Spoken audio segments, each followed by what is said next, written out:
عجیب. وہ اکثر ساس نندوں کی باتوں میں آ کر مجھے مارتے پیٹتے جھگڑا کرتے ہیں جس کی وجہ سے میں ان سے بہت پریشان ہوں. میں ابھی امی کے گھر پر رکی ہوئی ہوں, وہ لینے نہیں آ رہے, میں کیا کروں؟ اچھا ہے لینے نہیں آ رہے, ورنہ پھر پیٹیں گی, اور کیا ہے, لینے آئیں گے پھر ساس. او بھائی دیکھو ایک بات یاد رکھو, اس میں بیلنس کرنا بہت ضروری ہے, بیلنس بہت ضروری. نہ اماں کی وجہ سے بیوی پہ ظلم کرو اور نہ بیوی کی وجہ سے اماں اور بہنوں پہ. سمجھ رہے ہیں نا؟ فقہاء نے یہ مسئلہ بیان کیا ہے کہ بیگم کو ایسی زندگی دینا ضروری ہے جہاں زبردستی کی کوئی شوہر کے رشتہ داروں میں کوئی مداخلت نہ کرے, زبردستی کی. ٹھیک ہے جب جوائنٹ فیملی میں رہتے ہیں تو سب کے ذمے گھر کے کام ہیں, اس میں بہو یہ کہے کہ میرے ذمے کام نہیں ہے, میں نہیں, تو یہ غلط ہے. جب سب اکٹھے رہتے ہیں, دیکھو تبلیغ میں سب جاتے ہیں تو کوئی آلو لینے جاتا ہے, کوئی ٹماٹر لینے گیا ہوا ہے, کوئی گوشت لینے گیا ہوا ہے, اور کوئی چولہا جلا رہے ہیں, ایسا ہی ہوتا ہے نا. اب اس میں کہ میرے ذمے آلو, میں تو انجینئر ہوں, میں تو کیا ہوں, انجینئر ہوں, میرے ذمے آلو کاٹنا نہیں ہے. تو اسے کہا جائے گا آپ انجینئر ہیں اپنے آفس میں, یہاں آپ انجینئر نہیں ہیں, آپ ایک جماعت کے ایک شریک ہیں, تو کاموں کو ڈیوائڈ کیا جائے گا. آپ کہیں نہیں میں انجینئر نہیں ہوں, تو آپ کو ٹھیک ہے پھر میں بھی کوئی باورچی نہیں ہوں, ٹھیک ہے نا. تو اسی طرح یاد رکھو, یہ جو خواتین کہتی ہیں ہم گھر کے کام کاج نہیں کریں گے, ہم نے اتنی ایجوکیشن اس لیے تھوڑی حاصل کی تھی کہ ہم گھر کے کام کاج کریں.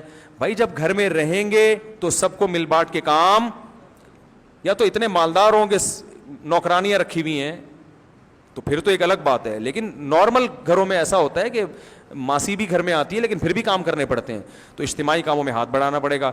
لیکن اگر نندیں اور ساس مسلط ہو گئی ہیں بہو کے اوپر, اس سے جینے کا حق ہی چھین لیا, جیسے کہ بہت سے گھروں میں ہوتا ہے کہ بالکل اس کی زندگی عذاب بنا دی ہے, تو پھر شوہر پر لازم ہے کہ وہ بیوی کو والدین سے الگ گھر لے کے دے.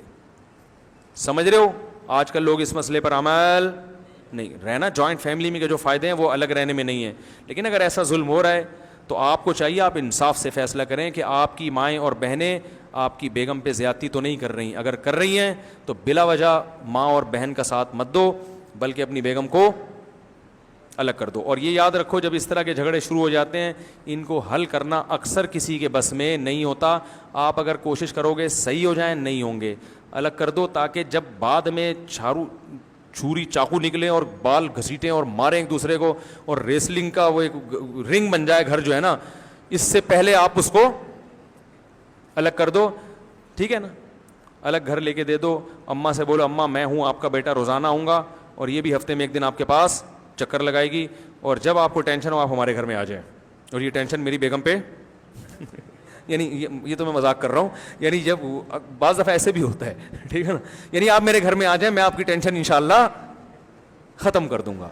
تو یہ ایک ہنسی خوشی پھر زندگی پھر بھی نہیں گزرے گی. ویسے تو بتا دوں میں, کچھ نہ کچھ ٹینشن ہے تو پھر بھی چلتی رہیں گی, تو کمپرومائز کرنا پڑتا ہے. سارے یہ دنیا پر جنت نہیں بن جائے گی اگر سارے مزے یہاں اڑانے. لیکن ظلم نہیں کرو بھائی, اپنی بہنوں اور ماؤں کی وجہ سے بیوی پہ ظلم نہ کرو, اور ماں کے ساتھ بھی بدتمیزی نہ کرو.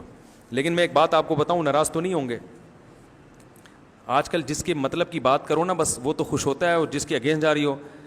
اگر بہو سیدھی سادھی مل جائے نا تو مائیں اس کا ستیہ ناش کرتی ہیں, بتا دوں میں آپ. جیسے کم عمری میں شادی ہو گئی, بچی گھر چلی گئی سسرال, وہ بیچاری ابھی اس کو گھر میں بھی کھیلتی کودتی تھی, زیادہ اس کو کچن کی فکر نہیں ہوتی تھی. ایسا ہوتا ہے نا. اب باپ تو برداشت کر لیتا ہے, باپ تو کہتا ہے, اس کو پتا ہے میری بچی کا ابھی میچور نہیں ہوئی ہے, چلو کبھی پوچھ لیا ٹھیک ہے, نہیں پوچھا تو تھوڑی سی تنبیہ کر دیں گے. تو ایسی نا سمجھ بچیاں ہوتی ہیں, ان کی جب شادی ہو جائیں تو پھر ساس اس کا گھوٹالا جو ہے نا کچومڑ بناتی ہے. وہ یہ نہیں دیکھتی کہ بھائی میری بیٹی بھی تو اس عمر میں کون سا اتنی سمجھدار تھی, اور اگر تھی بھی تو سب کی تھوڑی ہو سکتی ہیں, بھائی میری تھی اس کی نہیں ہے. تو اس کو ذرا دیکھو, نبی صلی اللہ علیہ وسلم نے امی عائشہ سے نکاح کیا نا, وہ گڑیا سے کھیلتی تھی, اتنی کم عمر تھی. تو آپ صلی اللہ علیہ وسلم نے تو ایسا نہیں کیا کہ ان کو اتنا بالکل ان کی مینٹل اپروچ سے اونچے کاموں کا مکلف بنایا. نبی ان کے ساتھ مزاح کیا کرتے تھے. ایک دفعہ ان کا گھوڑا تھا پر والا, تو آپ نے امی عائشہ سے پوچھا کہ یہ گھوڑے کے تو پر نہیں ہوتے. انہوں نے فرمایا کہ یا رسول اللہ, حضرت سلیمان علیہ السلام کے گھوڑے کے بھی تو پر تھے نا, وہ تو ہوا میں اڑا کرتے تھے, تو یہ بھی ہمارا پروں والا گھوڑا ہے, ٹھیک ہے نا. پھر آپ صلی اللہ علیہ وسلم ان کو حبشیوں کا کھیل دکھاتے تھے مسجد نبی میں, حبشی کھیل رہے ہوتے تھے.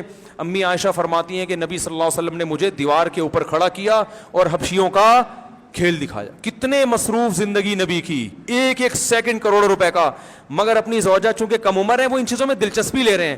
دوسری زوجہ کو نہیں دکھایا, وہ میچور ہے, وہ بڑی ہیں, ان کو ان چیزوں میں دلچسپی نہیں ہے. بھائی ان کو دلچسپی ہے. تو امی عائشہ فرماتی ہیں سوچو جو 9 عمر لڑکی ہوگی اس نے کتنی دیر وہ کھیل دیکھا ہوگا. جب تک امی عائشہ وہ کھیل دیکھ کے تھکی نہیں ہے, آپ صلی اللہ علیہ وسلم نے اپنا بازو نیچے نہیں کیا.